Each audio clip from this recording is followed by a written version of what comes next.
Kita lagi di daerah Gimpo, salah satu daerah paling utara di Korea Selatan. Jadi katanya diceritain bahwa ini dekat sekali sama perbatasan Korea Utara, kurang lebih setengah jam dari sini itu perbatasan Korea Utara. Dan di sini itu ada masjid yang didirikan oleh para pelajar dan tenaga kerja Indonesia, khususnya teman-teman Nahdlatul Ulama. Nama masjidnya Masjid Abdurrahman bin Auf Gimpo, dan masjidnya tuh di sini lihat. Jadi katanya teman-teman rata-rata tuh bangunan masjid tuh gini, ini kayak apartemen gitu, ada beberapa lantai. Nah, satu lantai itu nanti lantai 3 ada masjidnya. Yuk kita masuk.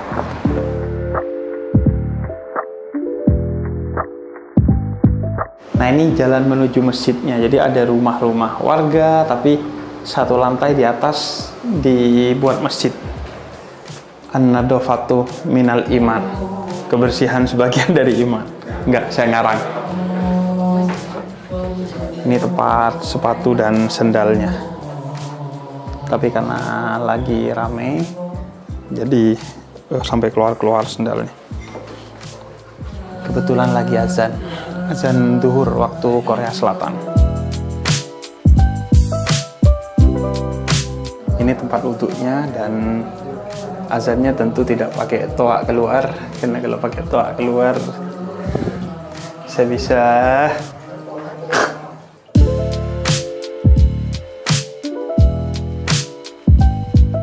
jadi ini masjid besarnya. Jadi nggak begitu besar, tapi untuk ukuran di Korea Selatan ini udah termasuk masjid besar. Mungkin bisa 100 jamaah lah ya. Dan di sini juga dilaksanakan sholat Jumat. Konon yang hadir bukan cuma jamaah Muslim Indonesia, tapi dari Korea Selatan sendiri, kemudian dari kayak Uzbekistan, kemudian beberapa Muslim dari berbagai negara yang belajar atau bekerja di daerah sini biasanya sholat Jumat di sini. Dan menariknya, masjid ini mengingatkan saya kepada Masjid Nabi Muhammad, karena pas di sampingnya itu adalah tempat untuk warga negara Indonesia khususnya dan orang-orang Muslim yang tunawisma ke Korea Selatan tapi belum belajar, belum bekerja, atau lagi nunggu panggilan kerja, atau lagi nunggu beasiswa belajar. Mereka bisa tinggal di sini. Ada tempat tidur seadanya, tapi kemudian ada televisi, ada dapur, ada kamar mandi. Nih, kita lihat tempat mereka dan dapurnya. Nih, jadi lewat pintu sini nih. Assalamualaikum, permisi. Karena masjidnya NU ya selalu ada tempat untuk merokok. Ini dapurnya, kemudian ini tempat tinggalnya nih.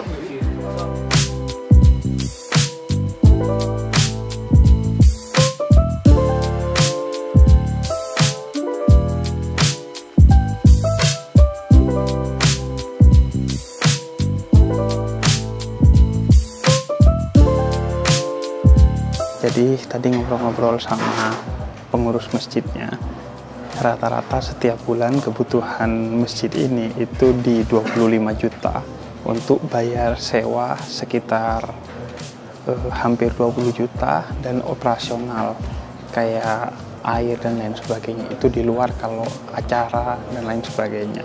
Jadi terasa sekali bagaimana perjuangan pelajar dan TKI Indonesia di Korea Selatan untuk memakmurkan masjid ini. Mereka dari awal menyewa, membangun, hingga memakmurkannya. Nah, buat teman-teman di Indonesia yang ingin mendukung dakwah Muslim Indonesia di Korea Selatan, nih ternyata ada rekeningnya.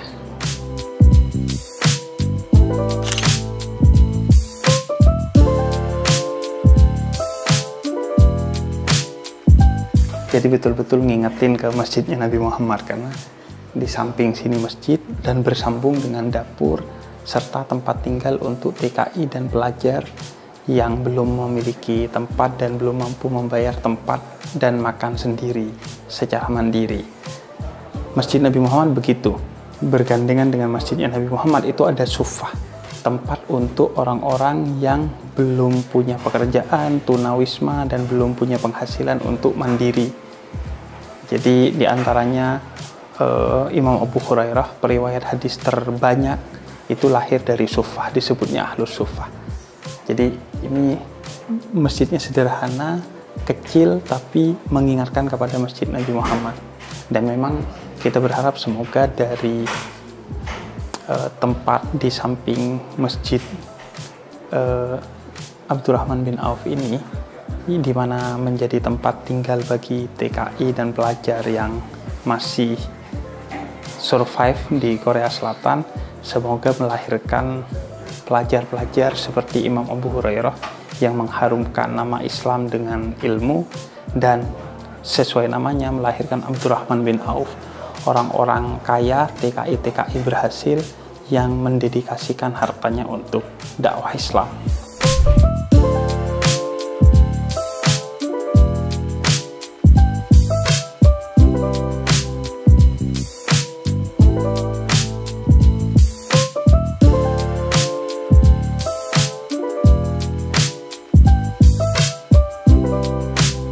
Jadi katanya kalau di daerah Ansan ya? Iya, Ansan. Nah, itu kampungnya orang Indonesia. Semua orang Indonesia rata-rata ngumpul di sana. Pasti ada warung Madura di sana. Dan karena ini dekat masjid, jadi akses terhadap rumah makan dan makanan halal itu mudah. Nah, ini pas di depan masjid ada rumah makan Uzbekistan yang halal. Tuh, Sarbon Market kebutuhan halal, dan ada beberapa restoran halal katanya dari sini.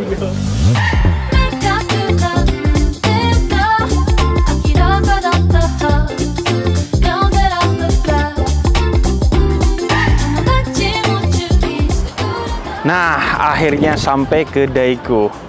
Pas pertama dikabari, Bib, ada undangan Maulid Nabi di Daegu. Gua kira Dago Bandung, makanya gue enteng banget ngeiyain. Nggak taunya Daegu di Korea Selatan. Itu pun dari Seoul, kita tadi turun di Seoul di bandara, kemudian disambut di setengah jam dari Seoul itu di Masjid Abdurrahman bin Auf. Kemudian ke Dagonya itu masih sekitar 5 jam. Ini kayak kawasan industri, dan kebetulan banyak orang Indonesia baik pelajar maupun TKI di sini. Nah, diinisiasi salah satunya oleh pengurus cabang istimewa NU Korea Selatan bakal ngadain maulid di Korea Selatan, bayangin. Yang lain maulid di kampung, kita maulid di Korea Selatan. Dan tadi diinfoin bahwa di sini itu sebenarnya toleransinya tinggi sekali. Jadi orang saling menghormati. Bahkan bangun rumah ibadah itu permanen pun mudah, apalagi kalau nggak permanen, artinya ngontrak. Asalkan cuman kalau di sini itu ada tempat-tempatnya. Jadi ada kawasan rumah ibadah. Pantesan tadi di sampingnya masjid besar Abdurrahman bin Auf itu ada gereja, 2 gereja malah yang berdekatan. Jadi kalau kawasan ibadah udah di sana. Makanya juga di masjid besar Abdurrahman bin Auf itu pakai speaker juga aman. Walaupun speakernya nggak keluar ya, tapi aman gitu. Jadi di sini rata-rata rumah ibadah tuh berdekatan di satu kawasan karena memang dikumpulkan di sana. Nah, kalau di pemukiman itu memang nggak ada rumah ibadah. Jadi ibadahnya lebih berpahala sebenarnya kalau bagi seorang muslim, karena butuh effort, harus jalan kaki ke kawasan ibadah, sehingga kan setiap langkahnya akan bernilai pahala.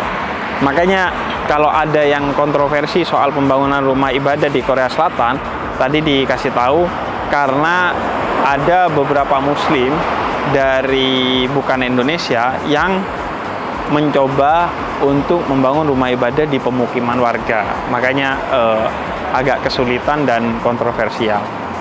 Nah, kita bakal jalan-jalan di pusat kota Daegu. Ini sepi dan rata-rata pabrik karena memang pusat industri.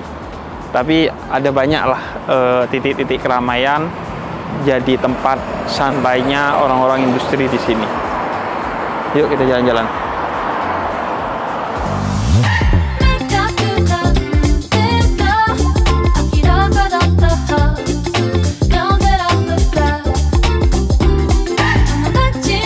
Oh, ternyata di sini tuh sisi kiri komplek industrinya, sisi kanan perbelanjaannya. Dan perbelanjaannya uniknya nggak hanya barang-barang baru, barang-barang thrifting juga banyak. Dan hotel-hotel juga di sisi perbelanjaan sini. Waalaikumsalam, halo. Sehat. Sehat. Alhamdulillah. Alhamdulillah. Foto ayo. Foto apa nih? HP Nendi.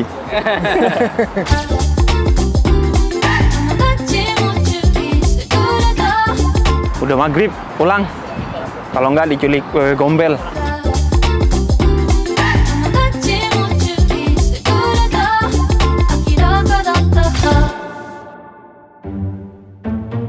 Edisi Culture Shock di Korea Selatan. Pertama, lu masuk langsung kelihatan pemadam kebakaran. Jadi keamanan bukan hanya kenyamanan diutamakan sejak di pintu. Kemudian nih, kirain tadinya payung, ternyata ini buat masang sepatu. Dan yang paling culture shock, tadi gue udah nyobain. Jadi tadi gue buang air kecil di sini dan butuh waktu hampir 10 menit untuk tahu ngeflashnya gimana. Ternyata ada, bayangin, ada kayak remote control dan gue gak tahu ini fungsinya apa semua. Yang gue tahu cuman kalau ngeflash itu kalau gak ini. Tadi gue nyobain. Jadi ini powernya karena gue baca simbolnya, kemudian ini atau ini untuk ngeflash. Baru itu yang saya pelajari. Jadi Anda buang air kecil dan air besar saja butuh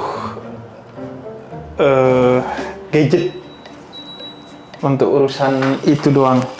Di sini pakai gadget.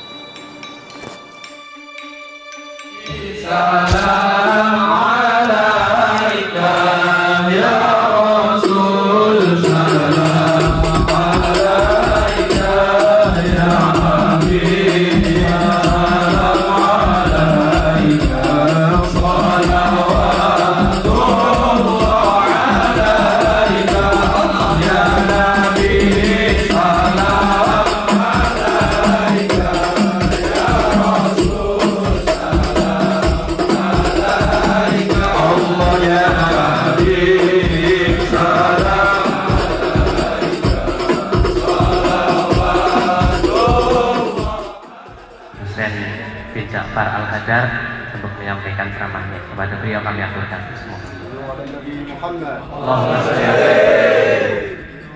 Dakwah Islam di sini. Maka mari kita sempurnakan. Kita ini kan di sini sudah bekerja. Kerja kita sebagai jihad fisabilillah kita sempurnakan dengan kita jadikan negeri ini tempat kita berdakwah. Berdakwahnya bukan harus seperti ini. Berdakwahnya dengan apa? Mempertontonkan akhlak yang baik sebagai orang Islam. Karena mereka itu tidak baca Quran, mereka itu tidak baca hadis, mereka melihatnya kita. Kalau akhlak kita baik, Islam jadi baik di mata mereka. Kalau akhlak kita buruk, Islam jadi buruk di mata mereka. Maka mari kita jaga akhlak kita sebagai orang Islam di negeri ini.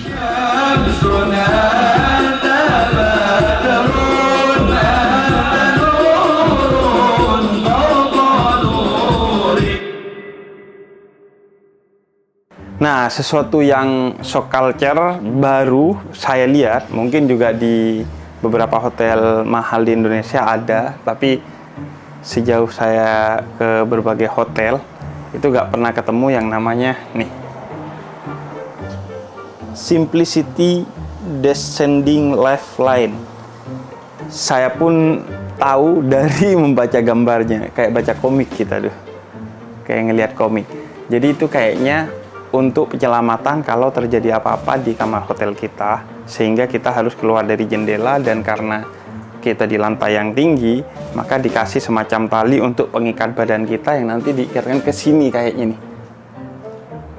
Jadi diikatkan ke tubuh kita, kemudian dicantolin ke sana, kemudian kita keluar lewat jendela. Makanya walaupun ini hotel lumayan tinggi, jendelanya itu bisa dibuka.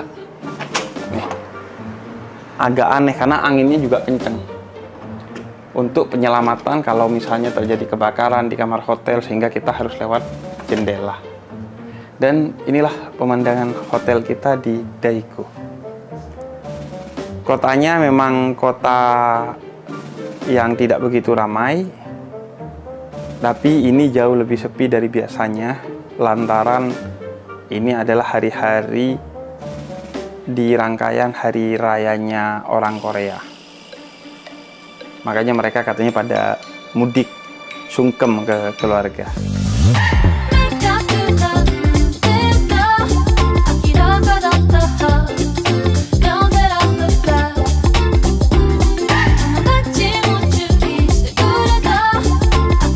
Kita mau makan bakso di warung yang dimiliki oleh orang Indonesia. Yuk.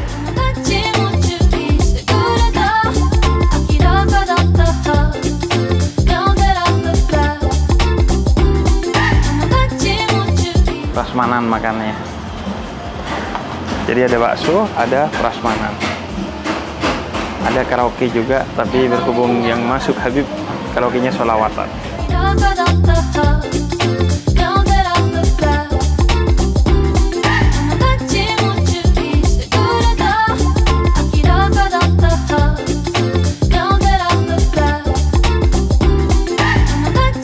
Lagi nyari rumahnya Sintayong, karena kata teman-teman Indonesia di Korea Selatan, rumahnya dia itu di daerah Daegu, tapi privasi itu dijaga banget di Korea Selatan, jadi nggak ada yang tahu alamatnya, cuman di daerah Daegu, jadi saya nyoba nyari.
Oke jamaah sekalian, kita akan sama-sama menimba ilmu dengan Habib di sesi tausiah pada pengajian akbar kita di bulan Maulid Nabi Muhammad bersama Habib Hussein Jafar Al-Hadar.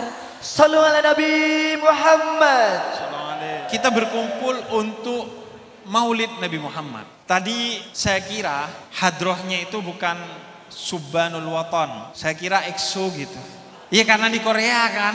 Dan alhamdulillah saya dapat laporan katanya hari ini dihadiri oleh ibu-ibu dari berbagai majelis taklim, dari Muslimat, Fatayat, Blackpink dan lain sebagainya.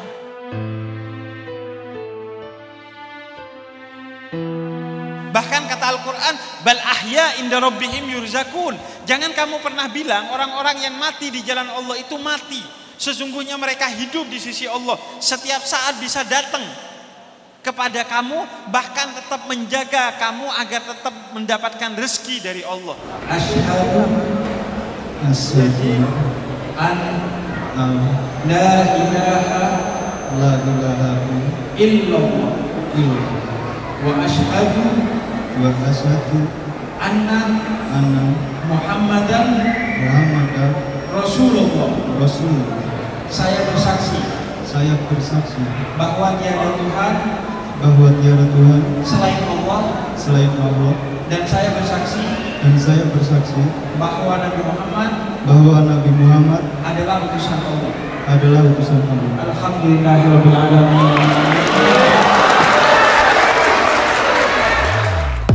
모르는 게 하나 있는데 나 그리 좋은 사람 아니야. 물론 짐작은 하고 있어 너도 많은 좋은 사람 아니고. 사람들은 그냥 그저 똑같아. 땅바닥에 붙어있어 천사는 못돼. 그래 처음이라 좋은 것뿐인 거야. 우린 그런 사람 아니야.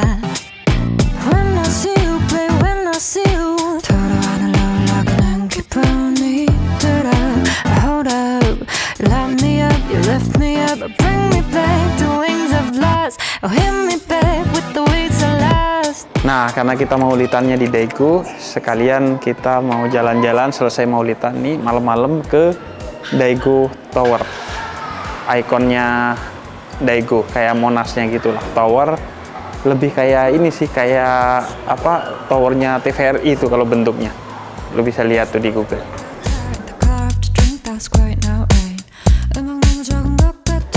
Nih, kita bakal naik ini dan Romantic Sky Garden 312 meter. 312 meter. Bayangkan 312 meter. Kalau tambah 1 jadi 313 meter. 2 lagi jadi 14 meter.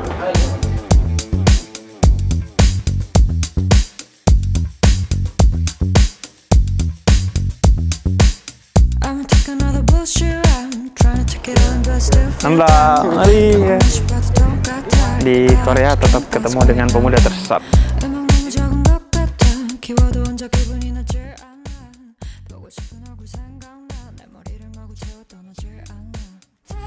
Jadi di sini ada wahana kayak kereta gantung. Ini kayak apa? Taman mini Indonesia Indah. Cuman ini taman mini Korsel Indah gitu. Jadi ada banyak arena bermain. Tuh. Kota Daegu juga kelihatan semua di sini.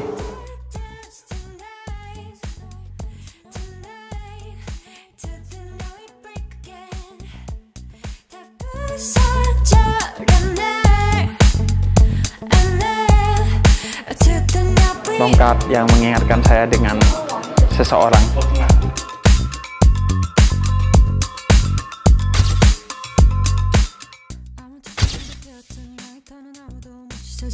Jadi ini salah satu gedung tertinggi. Nih, Daegu Korea Tower tahun 92 dibangunnya. Sebelum itu Seoul Tower, Seoul.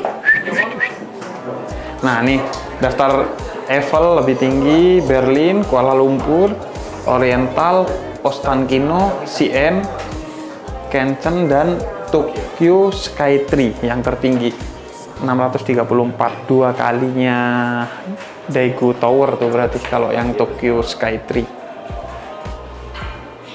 Tahu kenapa namanya Tokyo Skytree? Kenapa tuh?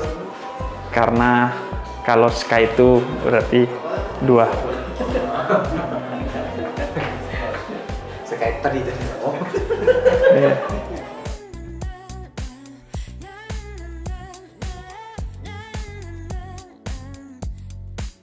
Nah, ini dia. Jadi kita itu di sini nih. Jadi kita di sini. Beginilah suasananya. Mari kita explore.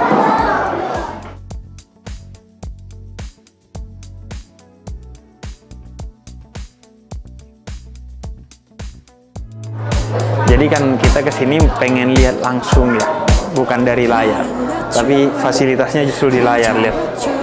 Kita bayar 2000 won untuk ngelihat dari tower di layar tadi. Kalau gini kan ngapain kita gak lihat di YouTube aja sebenarnya. Kita kan kesini pengen lihat langsung. Tapi gak apa-apa, kita coba. Oh gini.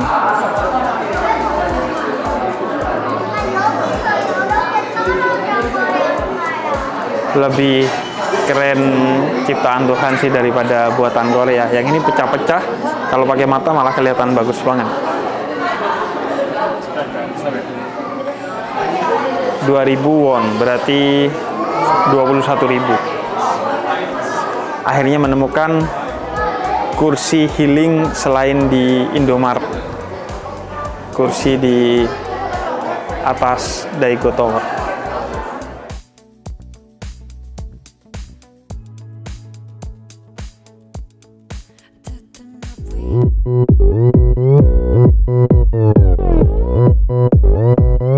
Oppan Gangnam Style. Gangnam Style.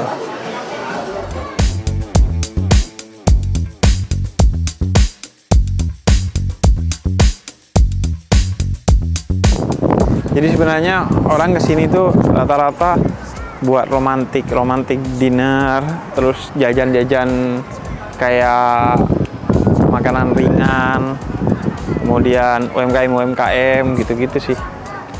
Rata-rata sama keluarga atau sama pasangan. Cuman saya yang sama kameramen.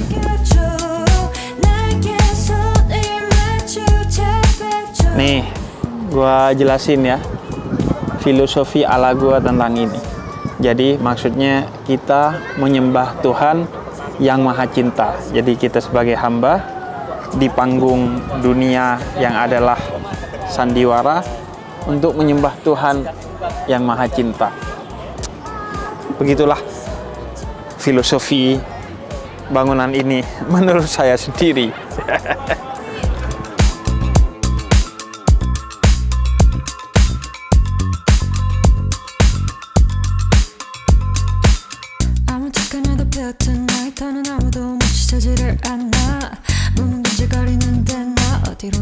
Kita lagi di DDP, Dongdaemun Design Plaza. Jadi di sini tuh isinya museum-museum dan bangunannya bagus banget. Siang malam sama-sama bagus tuh, karena kalau malam ada banyak lampunya. Dan seperti biasa di Korea itu kayak pro banget sama UMKM. Jadi di sini tuh setiap tempat tuh kayak street food, UMKM itu selalu difasilitasi tapi tetap rapi, nggak ganggu pengguna jalan, nggak ganggu parkiran, nggak ganggu pejalan kaki di trotoar. Dan karena mungkin ini tempat seni dan budaya ya, ada pianonya. Anda bayangkan, ini piano beneran loh, bisa hidup nih, bagus banget loh. Anda bayangkan kalau ini ada di DDP Condet atau DDP Tanah Abang, kayaknya ya, sebagai orang Madura swasta, saya tidak akan menyanyiakan ini ada di pinggir jalan sih. Kayaknya saya akan karyakan ini di rumah saya.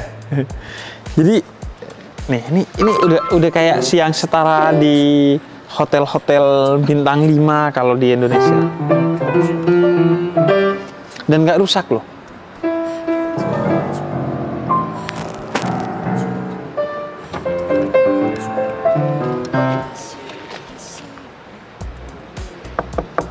Dari kayu, keren banget. Gila. Nih, gue belum apa-apa udah mau ngerusak nih naluri.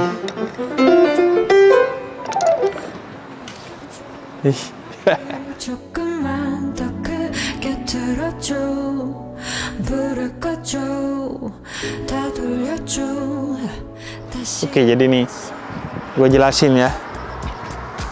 Jadi ini adalah desain playgroundnya. Ini DDP showroom Seoul On. Kemudian ini desain lab. Ini All Lim Square. Ini musola. Jadi kayak taman-tamannya tuh bukan cuman alat musik, bukan cuman kayak apa di DP ini, tapi taman-taman di Korea tuh rata-rata ada sepeda, ada alat fitness yang proper banget. Jadi dan itu semua gratis. Jadi betul-betul jadi ruang publik seperti yang diinginkan oleh filosof Habermas, yang akan menyehatkan, bikin orang berdialog, bikin orang bahagia, bikin pikiran terbuka, dan bikin orang bersama-sama membangun gagasan untuk hal-hal yang positif. Dan paling penting aman. Ini gue jam 1.44, hampir jam 2. Ini aman banget di sini, banyak cewek-cewek nongkrong, banyak orang tua lewat, itu aman banget di sini. Tuh, orang tua lewat, kemudian tuh cewek-cewek nongkrong, aman banget, nggak ada yang gangguin, nggak ada yang gimana-gimana. Mantap, Korea. Dan jarang-jarang gue ke satu negara kemudian pengen balik lagi. Korea itu negara yang gue pengen balik lagi, khususnya Daegu ya. Daegu tuh karena kayak pinggirannya bukan metropolitannya seperti Seoul ini. Walaupun gue belum ke yang lainnya, katanya Busan tuh bagus banget karena kayak etnik-etnik gitu. Saya yang belum ke Busan, mau naik kereta tapi train to Busan.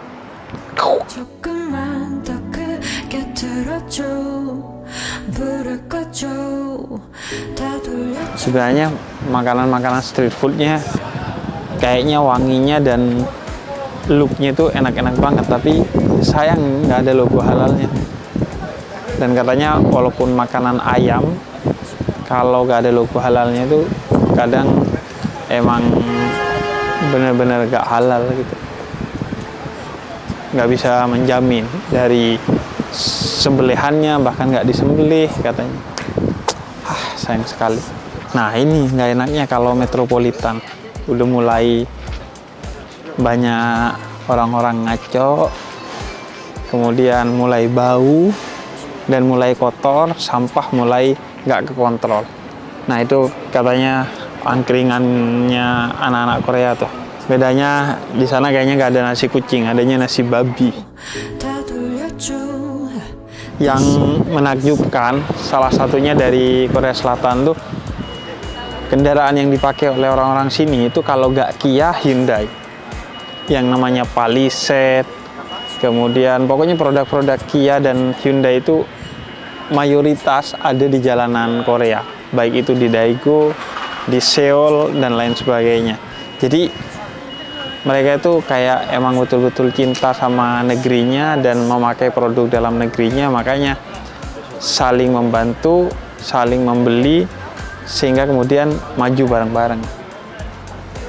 Kalau kita kan justru yang dicari produk impor nggak nih, justru pengen beli produk-produk luar negeri, sehingga yang produksi juga yang dari dalam negeri nggak mampu karena nggak ada konsumennya, sehingga kemudian ketika kita harus boikot, kita bingung tuh alternatif produknya apa.